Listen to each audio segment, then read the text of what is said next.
Olá, sejam bem-vindos. Hoje é dia 19 de abril de 2018, mais uma tarde do outono aqui de São Paulo, uma tarde bastante agradável. E o propósito desse programa é mostrar a seriedade do processo de coaching. E para isso eu estou trazendo alguns dos meus clientes para serem entrevistados e gostaria que você prestasse bastante atenção nas palavras desse meu convidado. Ele nasceu no dia 27 de janeiro de 1971. É formado em contabilidade pela PUC de São Paulo e possui MBA em controladoria pela USP. Foi gerente de contabilidade do Itaú e controller da Liberty Seguros. Já na empresa atual, ocupou o cargo de CFO antes de assumir o principal posto da companhia. Ele possui como hobbies o esporte e as viagens, e hoje ele está se dedicando principalmente ao tênis e à corrida, e o futebol está um pouquinho de lado.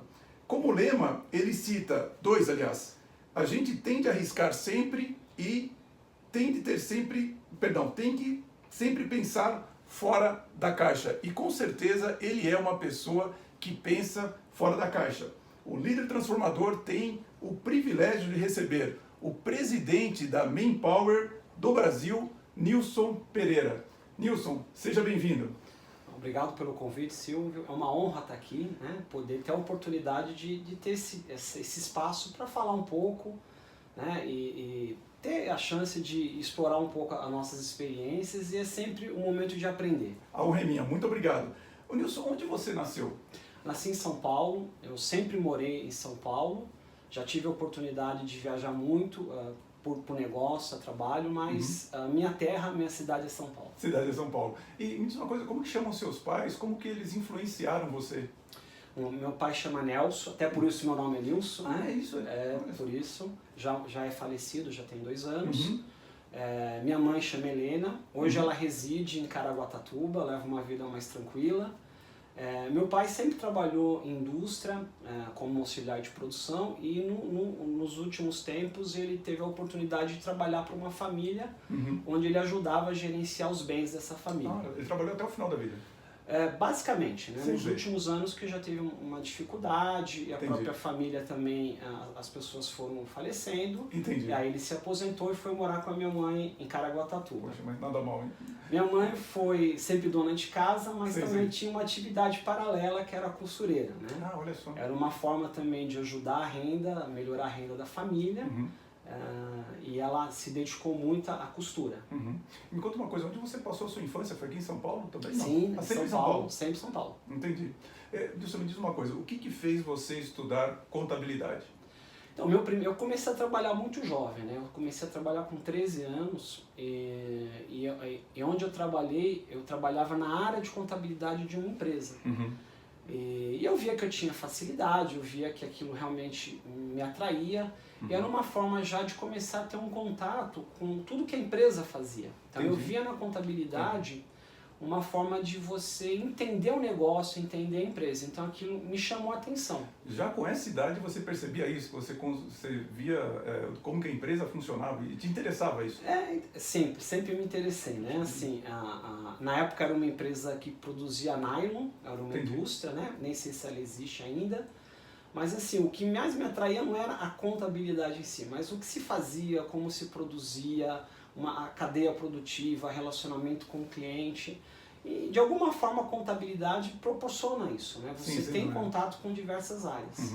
Olha, aliás, eu acho que poucas áreas na empresa têm uma visão tão ampla e tão completa, não apenas das áreas, mas de quem está indo bem e quem não está indo bem, né? Eu acho que isso é uma coisa incrível, como a contabilidade vê a realidade dos fatos, daquilo que realmente está acontecendo dentro da empresa. E só agregando um fato, as pessoas confundem muito o curso de contabilidade, porque acham que é um curso de exatas, e não é um curso de humanas. É mesmo? Olha só. Tem uma questão técnica envolvida, mas assim, em todas as faculdades se pratica, ensina muito disciplinas de humanas. Entendi. Por conta dessa abrangência que ocorre dentro das empresas. Sem dúvida. Olha, acho interessante porque poucas pessoas observam também que a contabilidade fora do âmbito dos cálculos, do balanço e tudo mais, e na verdade você está falando de pessoas e principalmente da ação delas dentro da empresa.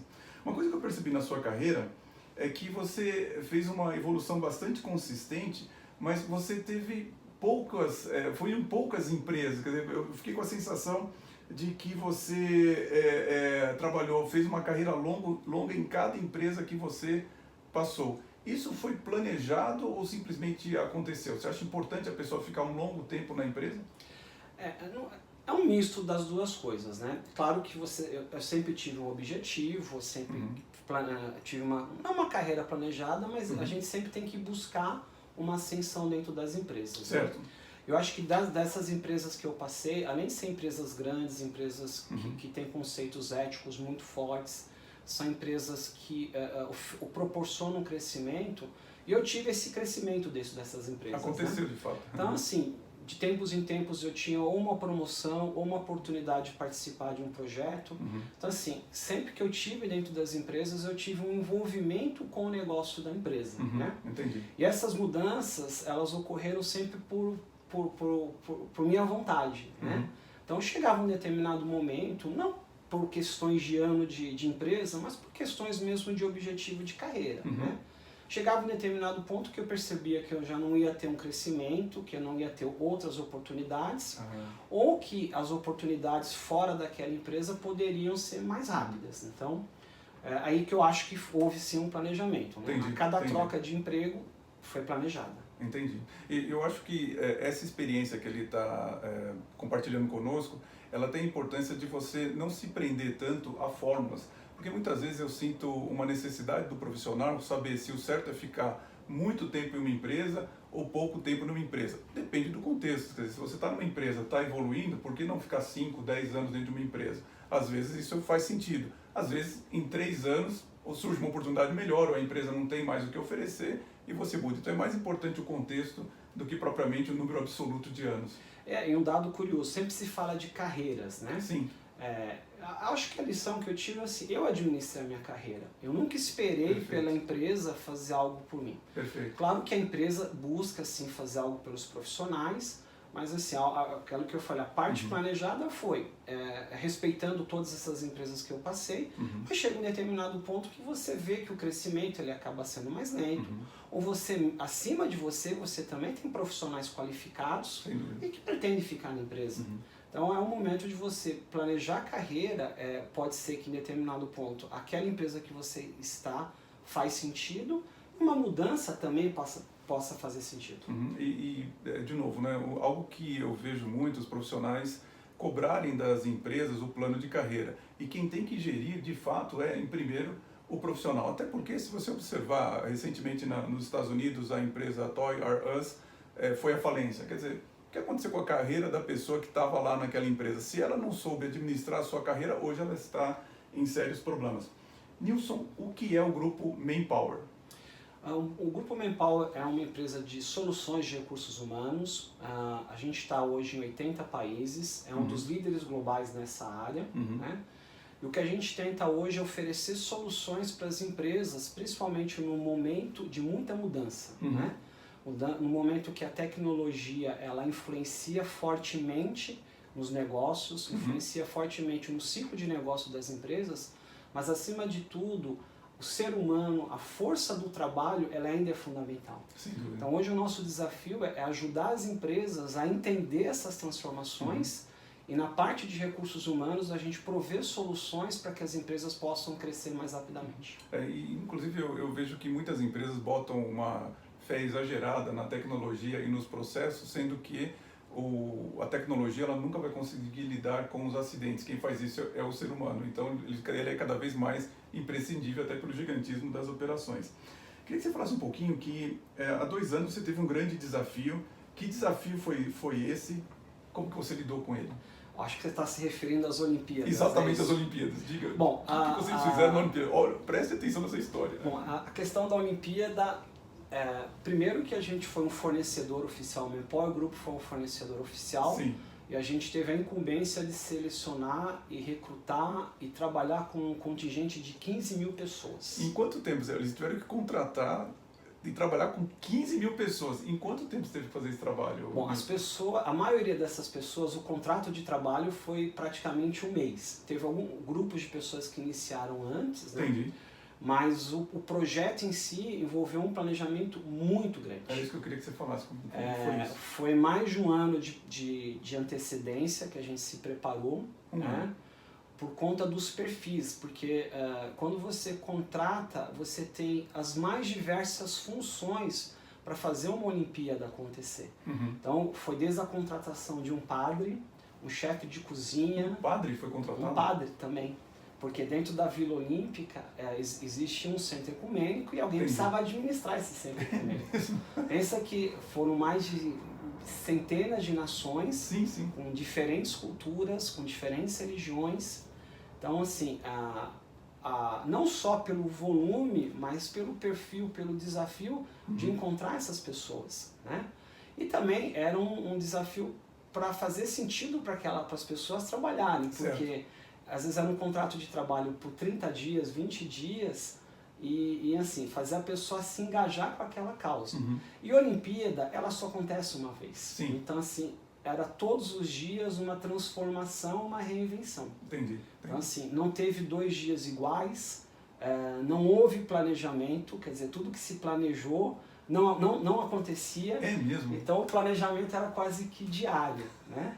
Então, é uma experiência muito, muito rica, é uma experiência, assim, que não vai se repetir. Entendi. Né? Bom, uma experiência única de vida, inclusive, para você e para todos os profissionais da Manpower que participaram disso. Até por isso eu tenho o meu lema, né? Como você já citou, você tem que arriscar. Então, assim, todos os dias você tinha que arriscar. Nossa, eu posso imaginar. E todos os dias você tinha que pensar fora da caixa. O principal desafio foi esse que você mencionou? Quer dizer, o planejamento não funcionava ou teve outros desafios que também foram difíceis de lidar? Quais foram os principais? Bom, primeiro, pessoalmente, foi meu primeiro ano como CEO. Então, assim, eu já assumi essa responsabilidade. O primeiro ano de uma função como essa já tem os seus desafios inerentes à função. E assumir um projeto desse que tinha uma exposição mundial, isso para a Manpower representava muito, porque era a primeira vez que a Manpower no mundo estava participando de um evento esportivo dessa natureza. E se a gente lembrar o próprio momento econômico que o Brasil viveu, né? Quando o Brasil foi eleito para receber a Olimpíada, nós estávamos no auge da nossa economia. É verdade. E no momento que a Olimpíada aconteceu, nós estávamos no pior momento da nossa crise. Então isso não é só uma questão de gerenciar pessoas, gerenciar um projeto, mas é viver uma pressão política, viver um ambiente difícil. E todos que estavam, literalmente, todos os envolvidos, estavam fazendo aquilo pela primeira vez. Entendi. Então não tinha uma fórmula a seguir, né? Perfeito. E na verdade, você não apenas foi pioneiro para a Manpower, mas de certo modo foi uma ação única que aconteceu no Brasil. Exato. Provavelmente a próxima vai demorar décadas para voltar a ter uma Olimpíada. E eu falo mais, né? O aprendizado que eu levo eu sei o que eu não vou fazer, mas a gente nunca sabe o que deve fazer.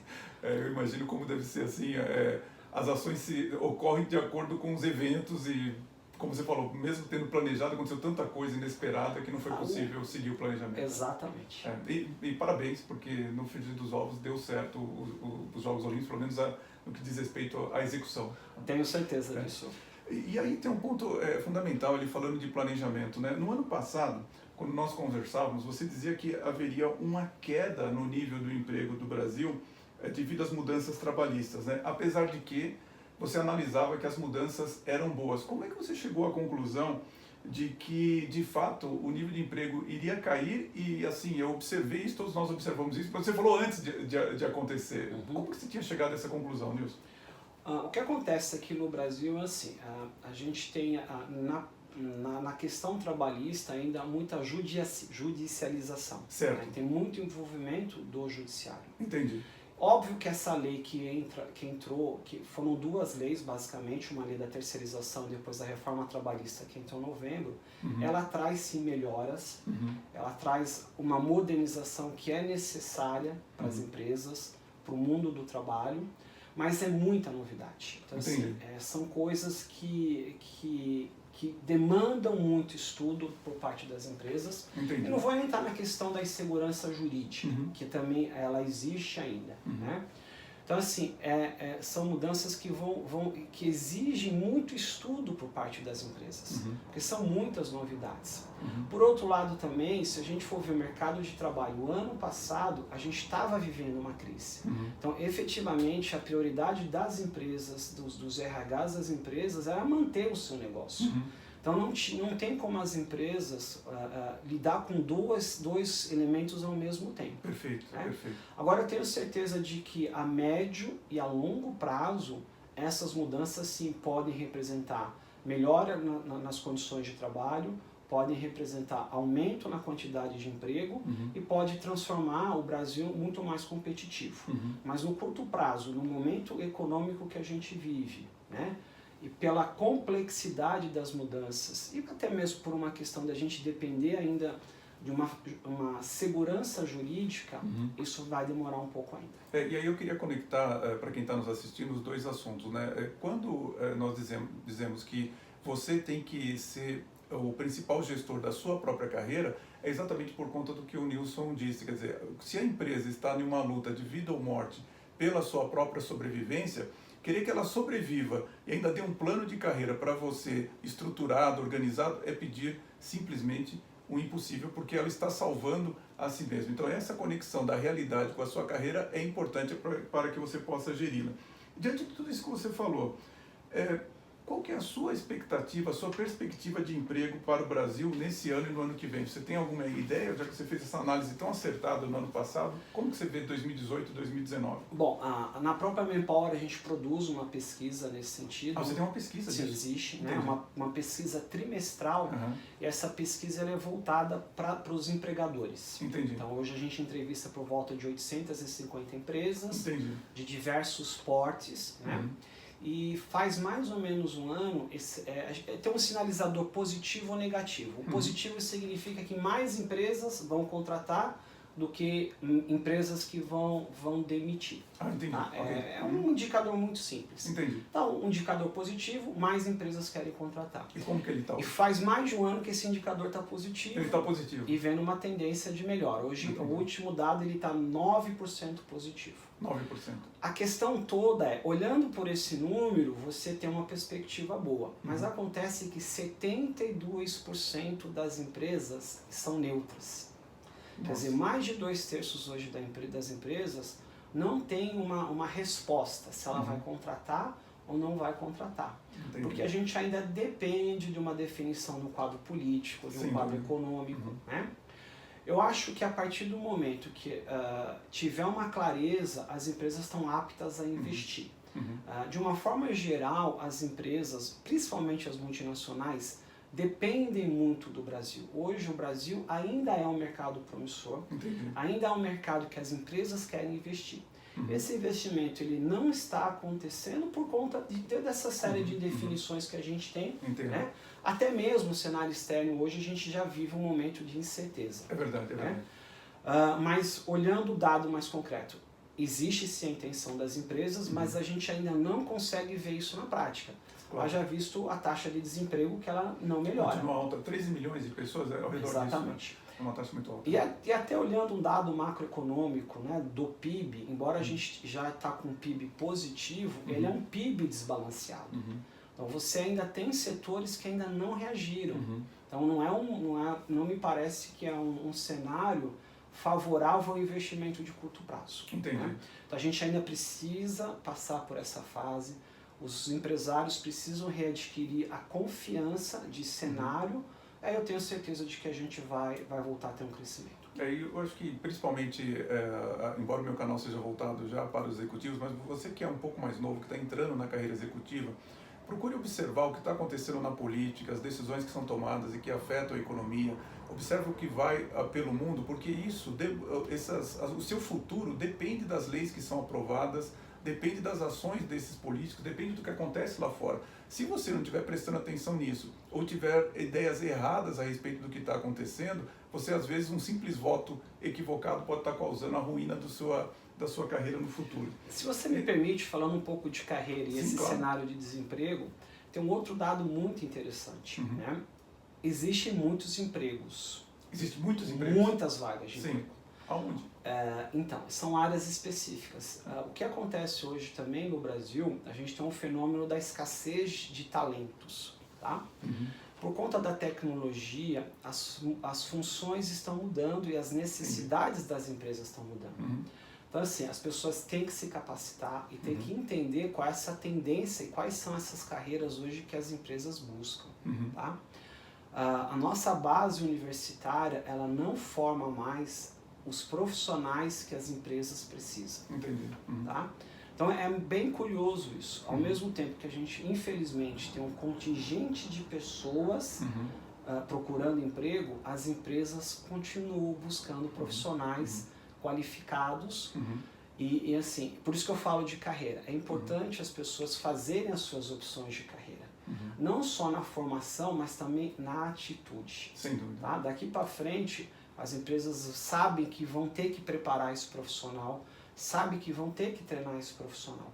Mas ao mesmo tempo, o profissional vai ter que ter a atitude e a flexibilidade de aprender novas habilidades. Então eu tenho certeza que isso vai ajudar muito na carreira de todos. E você entende que isso, portanto, depende do profissional se autodesenvolver, não depender tanto nem da empresa e mesmo de cursos curriculares tradicionais, porque eles não estão entregando aquilo que as empresas precisam. É mais ou menos isso? Ou é exatamente isso. É porque isso que o Nilson está dizendo simplesmente acaba confirmando o que eu já tenho dito em várias situações, que todas as mazelas de um país acabam batendo nas empresas.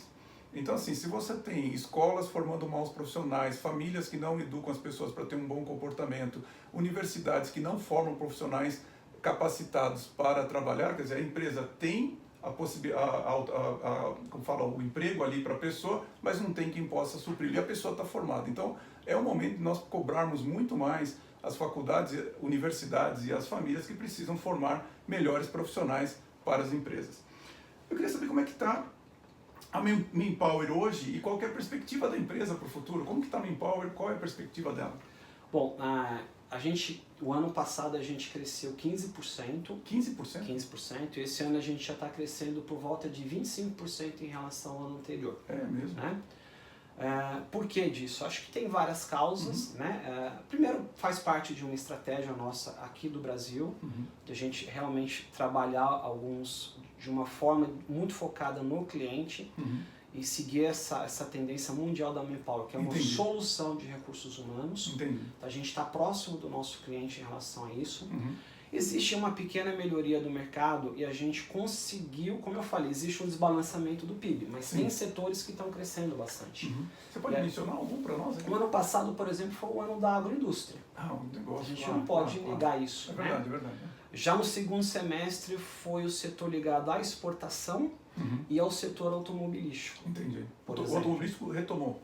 Retomou. Entendi. Então, o importante para nós é a gente estar próximo desses setores que oferecem um crescimento. Entendi. Eu posso dizer, por exemplo, que o que a febre amarela tem a ver com o nosso negócio. Então, hoje existe uma demanda dos laboratórios em profissionais para ajudar nessa questão. Entendi. Então, é você fazer essa leitura de mercado e aonde as oportunidades estão. Então, isso tem permitido. E até um pouco desse cenário de incerteza. Então, hoje as empresas estão buscando fazer a sua demanda através de profissional temporário, sem fazer contratação efetiva. Entendi. Então, acho que é uma combinação de fatores que tem permitido esse crescimento esse ano no Brasil. Bom, então você está dizendo que as perspectivas são muito boas para a Manpower.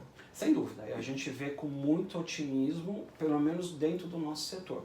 Como eu falei, a tecnologia ela é sim uma tendência, mas a tecnologia sem pessoas não é nada. E é onde realmente a Manpower atua e ajuda nossos clientes. E dentro desse cenário da Manpower, quais são as competências que você mais exige dos seus executivos? Bom, sem dúvida nenhuma é foco no cliente. Foco no cliente. Foco no cliente. E fala mais sobre isso. Parece uma coisa simples, né? Parece simples, mas não creio que seja. É você sentir a dor do teu cliente. Entendi. Isso é uma coisa bem complexa. Assim, você entender o problema do teu cliente. Como eu falo, é igual ir no médico, né? você vai no médico e você tem uma tendência de automedicar. Você é o paciente. E quem realmente sabe a cura é o médico. É verdade. E o que eu falo para os nossos profissionais é, muitas vezes as empresas buscam uma solução, mas ela está se automedicando. E quando você entra nessa área de serviços, recursos humanos, a empresa de prestação de serviços, ela pode ajudar os clientes de uma outra forma. Né? Remediar as dores, mas de uma forma diferente do que o nosso cliente espera. E é interessante, né? Porque o Brasil ele tem uma cultura que eu observo nas pessoas de não valorizar o conhecimento. As pessoas valorizam excessivamente a própria experiência e esquece que existe muito conhecimento aí que não está sendo utilizado. Quando você faz coaching, por exemplo, que você precisa treinar líderes empresariais, a frase que eu mais ouço é: mas o líder é nato, o líder já aprende, ou ele é líder, ou ele não é líder, e ignora todo o conhecimento que tem de como que você forma líderes. E aí a empresa não usa, o próprio profissional não usa e acaba sendo um líder muitas vezes sofrível. Me diz uma coisa, você é presidente da empresa, mas você chegou nesse posto relativamente novo, tem muita vida pela frente, ainda muita carreira pela frente. Como que você pretende se manter no topo? Você pensa nisso? Qual que é a sua ideia a respeito do seu futuro de carreira? Essa é uma pergunta que normalmente as pessoas respondem assim: o que você quer ser daqui 5, 10 anos, né? Aí eu volto um pouquinho ao começo da nossa conversa. Ao mesmo tempo que eu planejo a minha carreira, mas eu acho que você tem que fazer o presente. Claro. Né? Então acho que você tem os desafios de curto prazo que vão te levar a tua carreira na direção que você quer. Então hoje realmente eu estou muito focado nessa questão da Manpower poder ser essa empresa de referência aqui no mercado brasileiro, da Manpower não só crescer, mas assim, que se toda vez as empresas têm uma necessidade de recursos humanos, no mínimo consulte a Manpower. Entendi. Então, e não é uma coisa tão simples assim. Não é. Não é tão simples, né? A gente está num mercado de transformação, em transformação, a gente vai se recuperar da crise. E quando o Brasil voltar para a crise, as empresas vão se dar conta de que o nível de exigência de um profissional é muito diferente do pré-crise. Ah, entendi. Porque a tecnologia, a necessidade, as empresas estão se reinventando. Então, os cargos já não existem. E eu acho que na Manpower, eu continuando poder estar na Manpower, para mim efetivamente é um desafio de carreira. Bom, e todo dia eu aprendo, assim, todos os dias a gente aprende, Silvio. Como eu falei, se eu exijo do meu profissional foco no cliente, você sentar com o teu cliente, você aprende todos os dias. Eu não tenho dúvida. Então eu não conseguiria te falar daqui 10 anos, mas eu acho que no presente e nos próximos anos tornar a Manpower referência no mercado. Bom, mas eu acho que de certo modo, Nilson, quando você fala que todos os dias você aprende, você está dizendo exatamente qual é a sua estratégia para a sua carreira nos próximos anos. Aliás, o Nilson é uma das pessoas que tem uma das memórias mais fortes, presentes que eu já vi. Você fala alguma coisa para ele, ele não esquece, ele lembra e é interessantíssimo trabalhar com ele, não tem dúvida. Isso, eu fiquei com uma questão para você, que é assim, você falou que é difícil, às vezes, a pessoa lembrar que você precisa ser lembrado. Dá um exemplo de um problema que uma empresa tem que você gostaria que ela lembrasse da Manpower, só para eu entender a sua dificuldade nesse mercado. Como que é isso? Que tipo de problema uma empresa tem que você fala, tem que lembrar da Manpower? Por exemplo, hoje fala-se muito de contratação. Talvez esse seja o mais visível, né? E fala-se muito da tecnologia para eliminar etapas. Certo. É verdade, eu acho que a tecnologia, ela ajuda. Então, assim, mesmo que você recrute um profissional, você tem o desafio de reter. Certo. Então, isso, talvez as empresas ainda não estão percebendo isso. Então, hoje se recruta mal e tem um custo muito alto. Então, onde eu acho que a gente pode ajudar as empresas? Sendo um braço, uma força adicional para a tecnologia. A gente faz uso da tecnologia, mas eu sei que é uma tendência hoje. Tem muitas startups. Mas ainda assim, você tem que conhecer a cultura do cliente e alinhar isso com o profissional. Por exemplo. E vocês fazem esse match? Esse match. Entendi. E também a sequência da vida desse profissional dentro do cliente. A gente quer acompanhar todas as etapas de carreira. Ah, você quer dizer, não é simplesmente entregar o profissional para a empresa, mas acompanhar a evolução dele. E por isso a gente tem outras soluções. Né? Ah, perfeito. Então, assim, eu acho que assim, a empresa entender que ela pode sim se concentrar no seu core business. Então, o que é um core business de cada empresa? Pode ser o segredo, né? Se você vai produzir um refrigerante, tem a sua sutileza para se vender um refrigerante. Se você faz um livro, tem a sutileza do livro. Mas que a gente possa, a todo momento, ajudar essas empresas na parte de capital humano. Entendi, tá mais claro para mim. E, mesma coisa, como principal executivo da empresa, quais são os maiores desafios que você vê que um executivo na sua posição, num grande grupo como o Manpower, enfrenta de uma maneira geral? Bom, acho que é na maioria das pessoas que estão na mesma posição que eu, né? É você conciliar o seu dia a dia, a sua agenda, entre problemas recorrentes, mas nunca perder o foco da estratégia. Entendi. Então, eu acho que hoje não conheço profissionais, amigos, colegas que consigam se dedicar a só pensar na estratégia. E assim, o dia a dia, os desafios do dia a dia tendem a tornar você um profissional muito operacional. Entendi. E você precisa olhar para frente. Você precisa estar conectado às novidades, à tecnologia, ao teu concorrente, a mudança do teu cliente. E eu acho que pensar estratégico tem muito a ver com isso. Sim. E quando fala pensar em estratégico, não é que é um planejamento de 5 anos, isso já para mim já não existe mais, né? Mas é como você vai dar o próximo movimento, fazer a próxima transformação para você estar aderente a isso. Entendi. E realmente acho que essa é a grande dificuldade, por isso que a gestão da agenda é uma competência fundamental para qualquer executivo. Você, ao mesmo tempo que tem que assegurar a sobrevivência no momento, mas você precisa olhar lá para frente, fazer ações que esse futuro se realize desde já. Não só isso, né? Desculpe, mas claro, hoje você trabalha 24 horas. É verdade. Hoje você é acessado das mais diversas formas. Então se você deixar, você já não tem o final de semana. É verdade. Você pode passar o final de semana né, envolvido num problema, no WhatsApp, no e-mail. Então o balanceamento da agenda e do tempo, para mim, hoje é essencial. E você é uma pessoa que eu sei que toma muito cuidado com o seu final de semana, com a sua família, com o seu filho. Sem dúvida. Isso é importante. Olha, ele é presidente da empresa e ele tem tempo no final de semana para a sua família. Isso é um grande ensinamento, porque eu vejo muitos executivos que não conseguem fazer isso. Bom, a gente já falou bastante coisa, mas tem algum ensinamento que você gostaria de compartilhar com aqueles que pretendem ser presidente de um grupo internacional ou ainda um executivo classe internacional? Tem algum ensinamento que, além de tudo que a gente falou, você falou, isso aqui realmente é algo que eu gostaria de passar para as pessoas? Que você... Primeiro, fazer o que gosta. Né? Parece simples isso também. Às vezes a gente usa de alguns clichês, vou fazer o que eu gosto, mas se você se identifica com o que a empresa faz e vê o propósito do que a empresa faz, isso vai te ajudar muito. Porque você vai estar motivado com a causa da empresa. É verdade. Né? Tomar muito cuidado com as ações do dia a dia, com as decisões do dia a dia, porque essas micro decisões também, elas influenciam a tua carreira. É verdade, ninguém pensa nisso, né?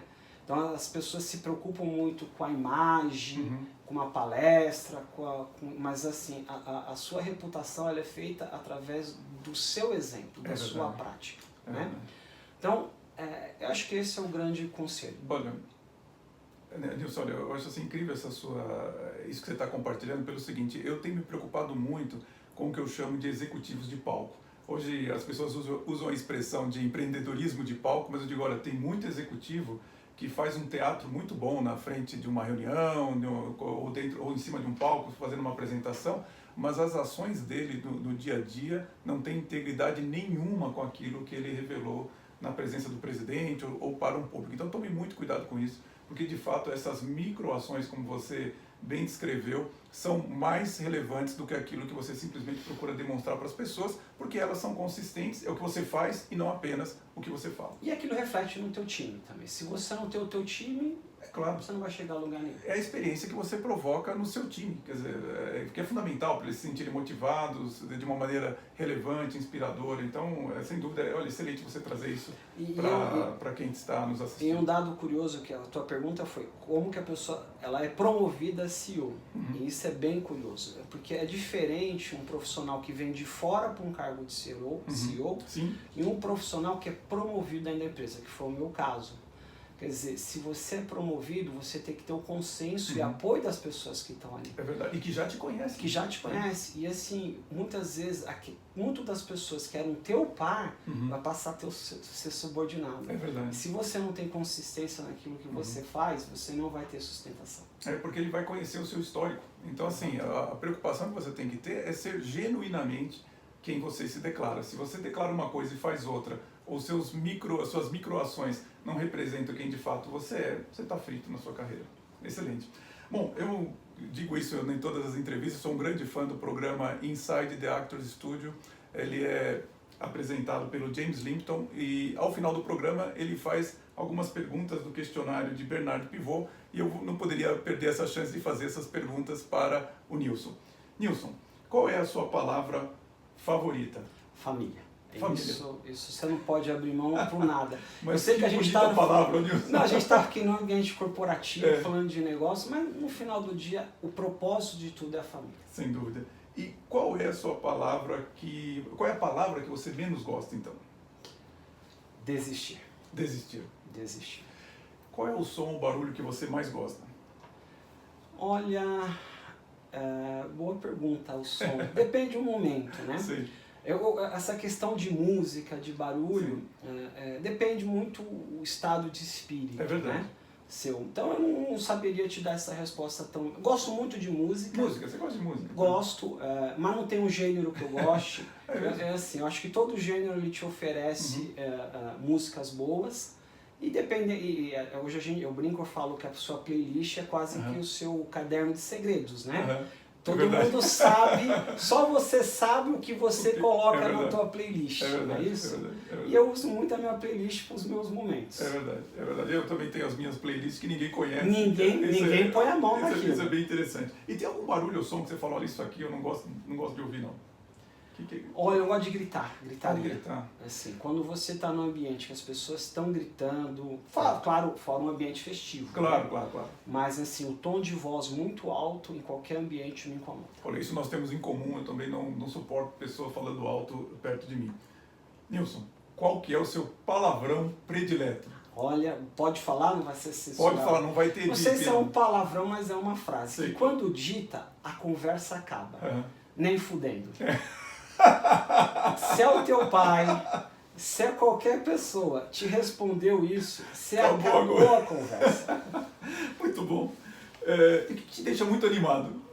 Bom, me deixa animado. Primeiro a minha família. Sim. Eu acho que você está num ambiente harmônico. Me deixa animado ver as conquistas que a gente tem na empresa, mas acima de tudo é uma conquista coletiva.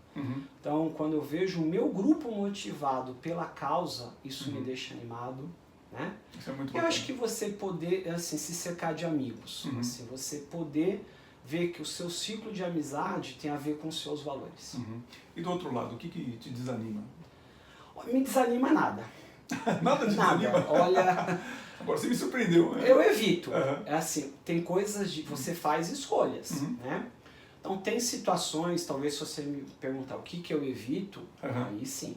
Porque não é uma pessoa mau caráter, sem índole, sem valores, que vai me desanimar. Mas eu vou evitar. Sem dúvida. Excelente resposta. E qual profissão você exerceria se não fosse a sua? Olha, é uma pergunta difícil também. Eu poderia ir por eliminação, né? Certo. Talvez eu não fosse médico, acho que medicina... Não é para você. Não é, eu não me vejo assim na habilidades artísticas, qualquer coisa que tenha essa habilidade artística também não. Mas eu acho que assim, liderar é algo que eu gosto, assim, de poder estar num grupo na qual a minha opinião tem uma contribuição, é isso que eu escolheria. Não saberia te pontuar uma especificar. Bom, você já respondeu a seguinte, que quais são as profissões que você não exerceria, então médico e tudo mais. Não, de forma Você já falou. Por último, Nilson, se o céu existe, o que você gostaria que Deus lhe dissesse ao recebê-lo no portão principal do paraíso? Olha, eu cumpri meu papel. Assim, que Deus pudesse falar, você fez o papel que eu te dei, né? E muitas vezes as pessoas buscam fazer o grandioso, né? Fazer o máximo. Mas eu acho que cada pessoa tem o seu papel na vida. Então se eu puder chegar lá e Deus falar isso para mim, você cumpriu com o teu papel, eu me deixaria feliz. Olha, eu tenho certeza que há grande chance de que ele fale exatamente isso.